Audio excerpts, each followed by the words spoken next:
कानच float का हा भाई सब तिकडून शक्तिमान सारखं धावत आलाय भाई. मी बोललो भाई हे आपले शूज आहेत. माझा एक पेअर भेटलेला आणि दुसरा नाही भेटलेला. मी बोलतोय माझा शूज गेला कुठे. मग फायनली यायला कटन तरी कसं तरी दिसलं आणि बघतोय तर भेटलं. हे बघा आम्ही आता इथे परतीचा प्रवास करतोय. अजून इतक्या लांब जायचं आम्हाला. चालत चालत जाऊया मस्त. आई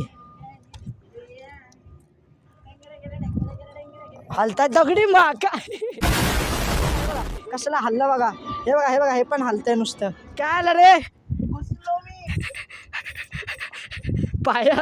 पायात घुसला त्याचा दगड. त्याला आता आपण किनाऱ्याच्या जवळपास पोचलो आहोत. पायाला टोचते तर शूज घालायला हवेत.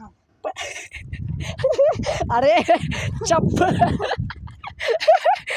रामदेव बाबाचं आसन करतोय तो. चाललाय बघा कसा गड्यांनो.